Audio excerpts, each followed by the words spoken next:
ভক্তদের সহযোগিতা পাচ্ছি। আমাদের দু একদিনের মধ্যে ভক্তদের মধ্যে বিতরণ করা হবে খিচুড়ি, ভগবানের প্রসাদ। অ্যাকচুয়ালি আমাদের ভগবান বলতে জগন্নাথ দেবকে আমরা মানি, কারণ আমরা এ পর্যন্ত জানতে পারিনি মহাপ্রভুর বাবার নাম কি। আমরা কেউ বলতেই পারবো না। অনেক দেব দেবী সবার বাবা কিংবা আমাদের সবারই জানা, আপনারা কেউ কি বলতে পারবেন? আমার জানা নেই অন্ততপক্ষে যে ভগবান জগন্নাথ দেব মহাপ্রভুর বাবার নামটা কি। তাই আমরা মহাপ্রভু ভগবানকে নিয়ে খুব উদ্দীপনা। আপনারা দেখতে পাচ্ছেন হাজার হাজার দর্শক আজকে এসছেন এবং সহযোগিতা করছেন সবাই। আমাদের মূলত এখানে যে ভগবানের প্রসাদ, যেটা খিচুড়ি থেকে আরম্ভ করে 56 ভোগ থেকে আরম্ভ করে হচ্ছে, এছাড়াও আমাদের বিশেষ করে খাজা, আমরা এটা চালু করেছি খাজা, এবং নিজেরা তৈরি করছি ট্রাস্টের আন্ডার থেকে। একদম শুদ্ধ ঘি দিয়ে তৈরি করে মহাপ্রভুর কাছে যেনারা আসছেন প্রসাদ হিসাবে দিচ্ছেন।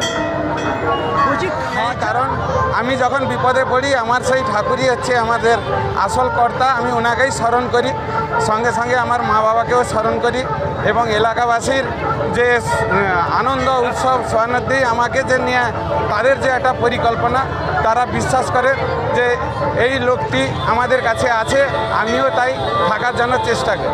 শেষ বয়স পর্যন্ত কি এই মনোভাব থাকবে?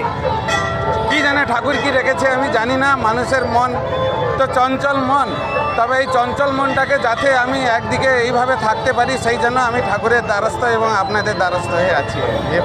আমরা যেমন স্বপনদার কাছ থেকে জেনে নিলাম, ঠিক আরেকজন কর্মকর্তার কাছ থেকে আমরা জানবো যে আজকে জানলাম যে যেমন রথ আপনারা করলেন, ঠিক তেমনি দেখলাম যে ছোট ছোট কচি কচি বাচ্চাদের নিয়ে প্রায় 200টি রথ প্রতিযোগিতা করলেন।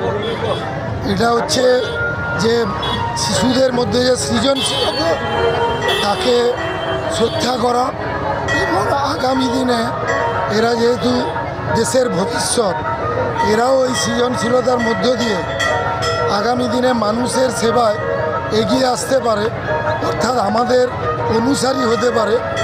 এটাই হচ্ছে আমাদের লক্ষ্য। রথ থেকে উল্টো রথ কি পরিকল্পনা রেখেছেন? ভক্তদের কাছে কি দিবেন?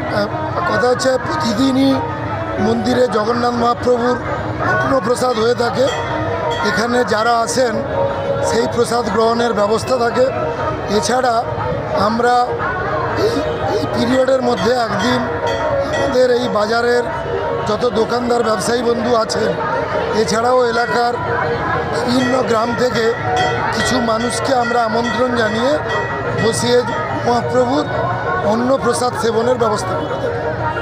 একদিকে ব্যবসায়ী, অপরদিকে সমাজসেবী। স্বপনদাকে পেয়ে কতটা?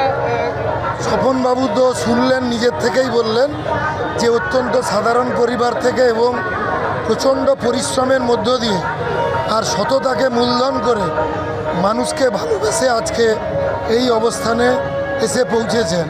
তো স্বপনবাবু যে তার মানবিকতা, মানুষের পাশে থাকার যে প্রবণতা, এইটা বর্তমান যুব সমাজকে আকৃষ্ট করে, এবং স্বপনবাবুকে দেখেই অনেক মানুষ ভরসা করে একসাথে থেকে সবাই হাতে হাত লাগিয়ে কাঁধে কাঁধ মিলিয়ে চলবার চেষ্টা করে। একদিকে অল্প ঝিরঝিরে বৃষ্টি, তার উপরেও উপচে পড়েছে ভিড়। আরও কি বেশি আশা করছিলেন? মানে আশা তো করবই।